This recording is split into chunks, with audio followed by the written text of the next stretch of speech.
과연 제 자신이 맑고 향기롭게 살고 있는가를 스스로 묻게 됩니다.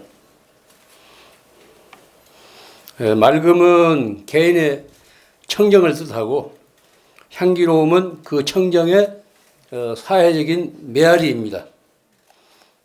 제 자신이 과연 그렇게 청정하고 또 그 청정의 울림이 사회적으로 널리 전하고 있는지 늘 의문이 됩니다. 맑고 향기롭게라는 이 말은 이 도량이 존속하는 한 이 도량과 인연 있는 모든 사람들에게 공통적인 화두가 되어야 할 것입니다. 길상사 이 도량이 오늘처럼 있기까지 물심양면으로 애쓰고 협조해 주신 여러분들께 이 자리를 빌어서 진심으로 감사 말씀을 드립니다. 앨런 그린스펀이라는 사람이 있습니다. 미국 세계준비제도 미국 연방준비제도 이사회 의장이라는 사람인데 이분이 의장이 되면서 아이젠하워 정부 이후 가장 낮은 금리를 유지함으로써 미국인들에게 더 많은 대출을 받아 더 많이 소비하라고 부추겼습니다. 가장 낮은 금리로서 그렇게 유혹한 겁니다. 더 많은 대출을 받아서 더 많이 소비하라는 거예요. 집값이 올라서 엄청난 거품이 생긴 상태에서 대출을 늘리는 것은 재산 가치의 추출이란 아주 애매모호한 말로서 미국민을 현혹시켰습니다. 집값이 올라서 엄청난 거품이 생긴 상태임에도 불구하고 대출을 늘리는 것을 재산 가치의 추출이란 이런 아주 애매모호한 말로서 미국민들을 현혹시키는 겁니다. 이 일자리가 줄어들면 그것을 생산성 향상이라는 증거라고 말하는 일부 자유주의 경제학자들이야말로 오늘날 미국 제국을 무너뜨리는 그런 원흉이라고 할 수 있습니다. 문제는 이들의 추종자들이 우리나라에서 너무 많습니다. 시장경제와 금융자본주의를 맹신하는 이른바 주류 경제학자와 관료들이 지천으로 널려 있습니다. 요즘처럼 어려운 때 주식을 사두면 앞으로 떼부자가 될 거라고 큰소리치는 사람이 있습니다. 어려운 서민 경제를 살리겠다고 하면서 기껏 한다는 소리가 지금 주식을 사두면 앞으로 부자가 될 거라고 이렇게 표현합니다. 우리는 지금 이런 시대에 살고 있습니다. 현재 전 세계 모든 나라가 한결같이 뉴딜 정책을 들고 나옵니다. 즉 새로운 성장 정책을 다시 거론하고 있습니다. 뉴딜 정책이나 경기 부양 정책도 모두 에너지와 천연자원의 착취를 경제 성장의 제물로 삼는, 즉 미래 세대의 몫까지 빼앗는 아주 나쁜 경제 정책이라는 것을 우리는 알아야 합니다. 골드만삭스니 무슨 리먼 브러더스니 이런 소리를 많이 들었을 겁니다. 미국의 금융 재벌들이에요. 이 리더들은 대개 유태인이라고 그럽니다. 이런 그 금융 재벌들이 석유를 매석하는 바람에 우리가 얼마나 곤욕을 치렀습니까? 비싼 유가 때문에. 곧 $200, 배럴당 $200로 올 거라고 이렇게 엄포를 떨면서 온 지구인들을 그렇게 공포에, 두려움에 떨게 했습니다. 이런 과보로 그들 자신도 망하고 금융 위기를 초래한 거라고 저는 생각이 됩니다. 세계화의 허상이라는 것이 이런 식으로 드러난 겁니다. 그전에는 어떤 금융 위기가 닥치더라도 국제적인 그 지역, 그 나라에서만 한정된 것인데 이제는 온 세계에 번지지 않습니까? 이게 세계화의 허상입니다. 만약 세계 경제가 고도 성장으로만 줄다름 친다면은 그 결과는 어떻게 되겠습니까? 이 상상만으로도 끔찍한 일입니다. 그것은 이 세상의 종말을 재촉하는 거나 다름이 없습니다. 한정된 지구 자원에서 파괴된 환경과 기후변화 때문에 인간을 비롯한 생물들이 더 살아갈 수가 없게 됩니다. 고도 성장이 지속된다면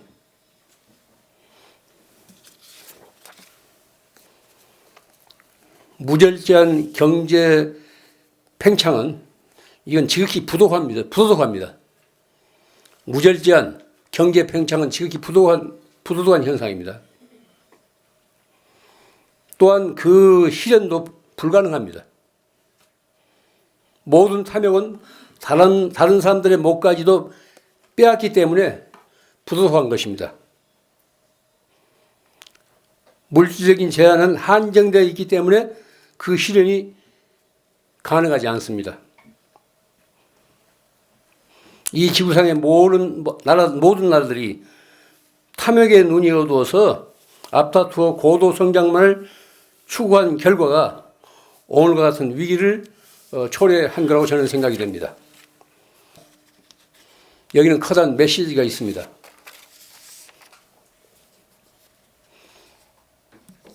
이런 난국에서 우리는 절망할 필요가 없습니다. 요즘보다 몇 배 어려운 시절도 인류는 이를 극복해 왔습니다. 역사를 볼 때. 우리나라만 하더라도 제1차 오일 쇼크, 70년대 오일 쇼크, 2차 오일 쇼크, 또 이제 김영삼 정권 말기에 또 IMF 이런 것도 다 우리가 겪어왔지 않습니까?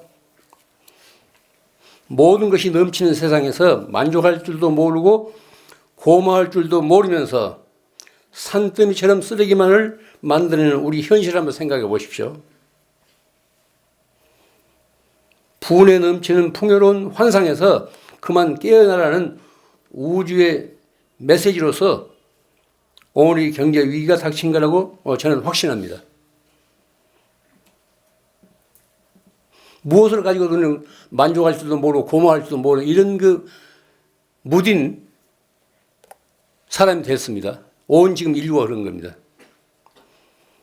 이와 같은 분에 넘치는 풍요로운 환상에서 그만 깨어나라고 어떤 우주의 메시지가 이 시대에 우리에게 전해진 거예요. 잘못 길들여진 생각과 생활 습관에 일대 전환이 있어야 됩니다. 이 난국을 극복하려면 우리가 잘못 길들여진 사고방식이나 생활 습관에 일대 전환이 있어야 돼요. 인간으로서 품위를 지니고 인간된 도리를 제대로 하면서 사람답게 살 수 있어야 됩니다. 그래야 온전한 세상으로 회복됩니다. 모든 것은 변합니다. 그 어느 것도 고정된 것은 없습니다. 항상 유동적이에요. 오르막이 있으면은 반드시 내리막이 있고 맑은 날이 있으면은 흐린 날도 있게 마련입니다. 오늘 같은 경제 불안과 어려움도 한두 해 지나면 이게 풀리게 마련입니다. 이것이 우리 인류가 살아온 역사예요. 이런 때일수록 유동적인 상황에 기죽거나 휘말리지 말아야 됩니다. 신문이고 방송이고 밤낮 이제 들으면 우리 기죽는 다 죽어가는 소리뿐 아닙니까? 그런데 기죽거나 휘둘리지 말아야 됩니다. 맑은 정신으로 이런 현상을 냉철히 바라볼 수 있어야 됩니다. 이와 같은 현상 배후의 숨은 뜻을 캐내야 됩니다. 그래서 자신의 삶을 그때그때 마무리 지으면서 새로운 각오를 가지고 인간답게 지혜롭게 사는 길을 다 함께 모색해야 됩니다. 네, 오늘 이만 마치겠습니다. 지난 여름들 뭐 잘 지냈습니까? 대답은 예지만은 뭐 힘겨웠죠. 저도 지난 여름 아주 힘겹게 지냈습니다. 오늘이 여름 한거를 마치는 해전날입니다. 90일 전 결전날에 제가 이 자리에서 했던 말을 아직 기억하고 계십니까? 더위에 까맣게 아마 잊었을 겁니다. 하루 일하지 않으면 하루 먹지 않는다는 생활 규범으로 널리 알려진 백장선사의 법문을 소개했었습니다. 한 스님이 백장 스님에게 물었습니다. 어떤 것이 기특한 일입니까?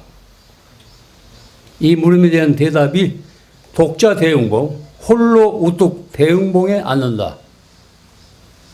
어떤 것이 기특한 일입니까? 이런 물음에 스님이 답입니다. 홀로 우뚝 대응봉에 앉는다.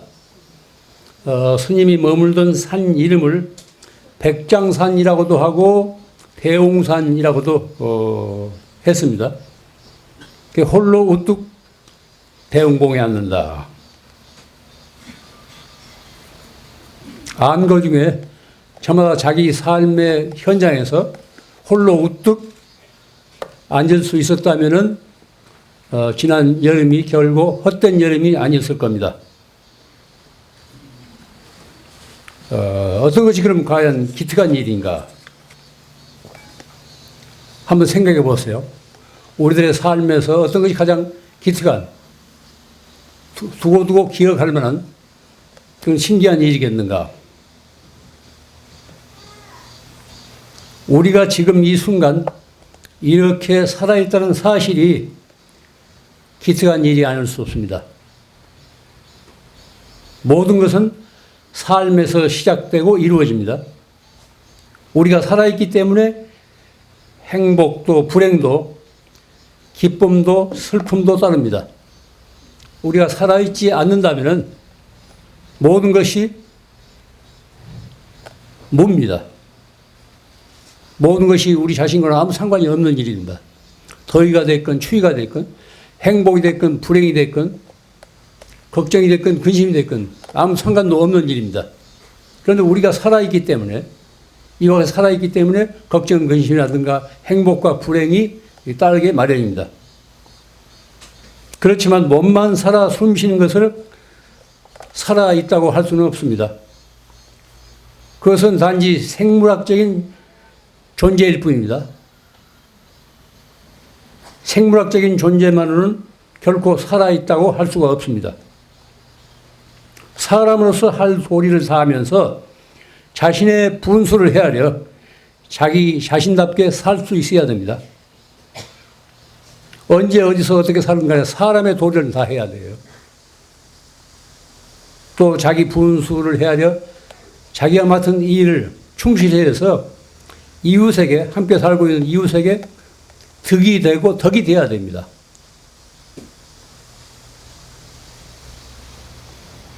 한번 되돌아 보십시오. 지금 현재의 삶에 만족하고 계십니까? 지금 현재의 삶에 만족하고 계시는 분들은 많지 않을 겁니다. 지금 이 지구상의 어떤 나라도 이상적인 국가는 아닙니다.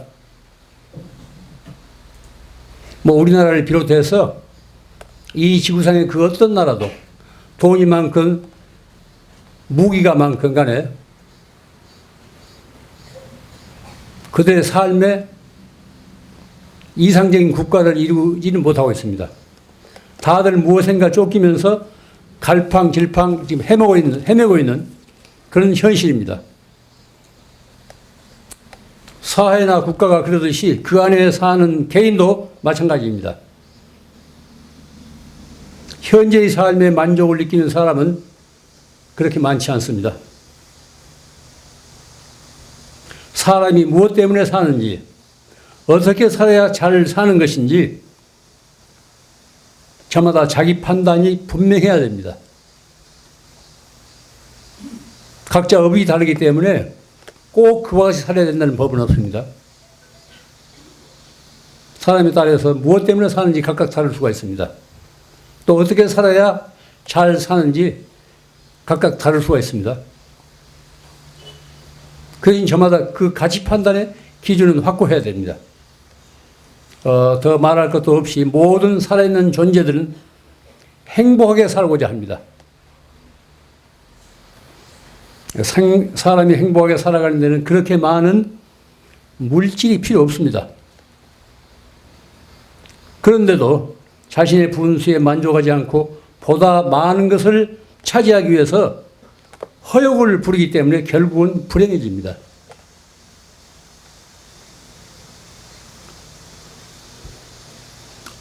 온통 이 지구적인 기후변화, 얼마나 두려운 일입니까? 예측할 수 없는 이런 기후변화도 지금 지구인들이 너무 탐욕스럽게 살기 때문에 스스로 그 결과를 우리가 불러들인 겁니다. 정상적인 삶을 누린다면은 이런 그 끔찍한 기후변화 같은 것은 있을 수가 없습니다. 지금까지 그렇게 살아왔지 않습니까? 사람은 누구에게나 본능적으로 욕심이 있습니다. 욕심 그 자체가 나쁜 것이 아닙니다. 그 욕심이 때로는 사람을 향상의 길로 밀어 올리는 추진력이 될 수 있습니다. 그런 의욕이라든가 욕구라든가 이런 것이 없으면 향상과 진전이 없습니다.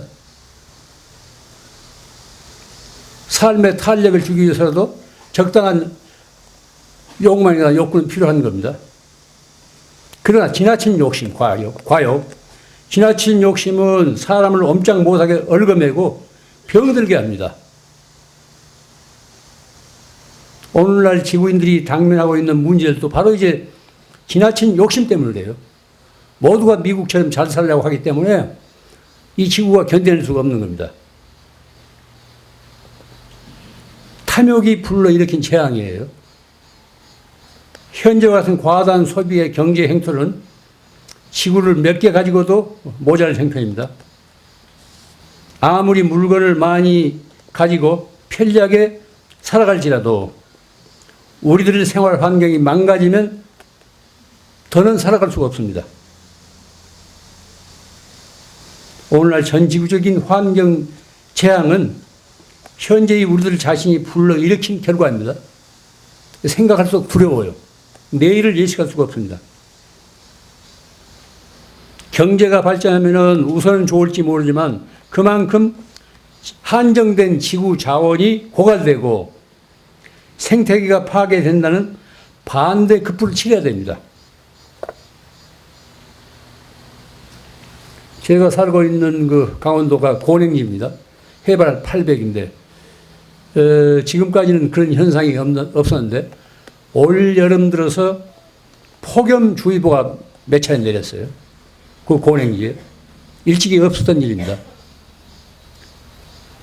또 열대야 때문에 밤에 그 산중에서 밤잠을 설치게 돼요. 일찍이 없었던 일이에요. 뭐 고냉지가 그 정도면 고냉지가 아닌 데는 더 말할 것도 없죠. 이것은 우리들 자신이 불러일으킨 그런 결과입니다. 그런 재앙이에요. 석유나 석탄 등 화석 연료를 너무 많이 쓰기 때문에 소위 경제 발전을 위해서 지금 지구가 이렇게 온실처럼 되고 있지 않습니까? 그것은 제 자신부터 책임이 있어요. 저도 이제 온실가스를 만드는 60억 분의 1이에요. 한정된 지구 자원을 가지고 지구인들이 끝없는 욕심을 부리면 결국은 지구의 종말이 올 수밖에 더 없습니다.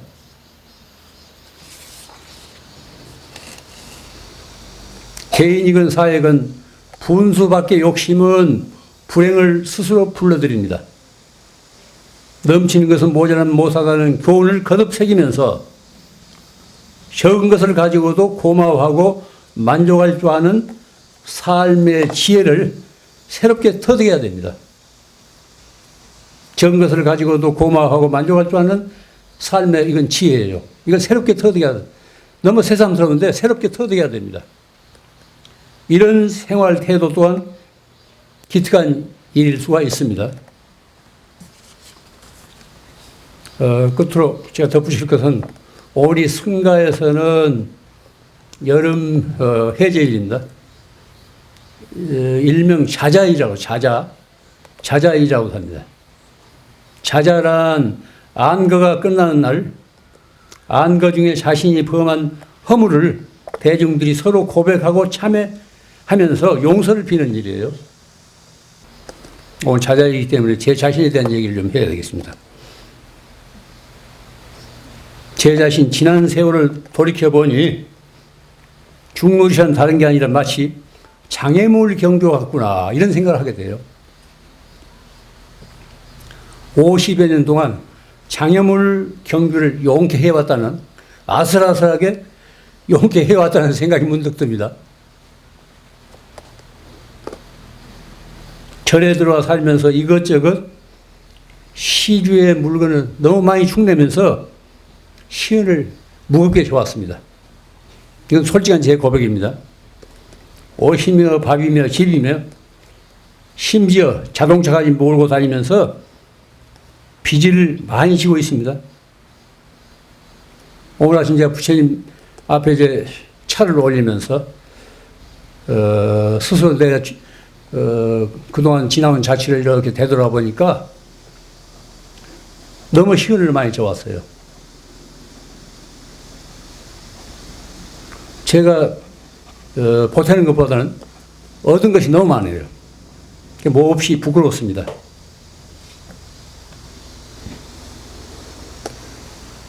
그리고 살아오면서 매사에 좀 더 너그럽지 못하고 옹졸하게 효신한 것을 아주 뒤늦게 후회했습니다. 그때 어떤 상황에 부딪혔을 때마다 좀 더 내가 너그럽게 처신을 했어야 되는데 자기 앞만 가리려고 너무 이기적이고 옹졸하게 처신해온 것을 뒤늦게 후회했습니다.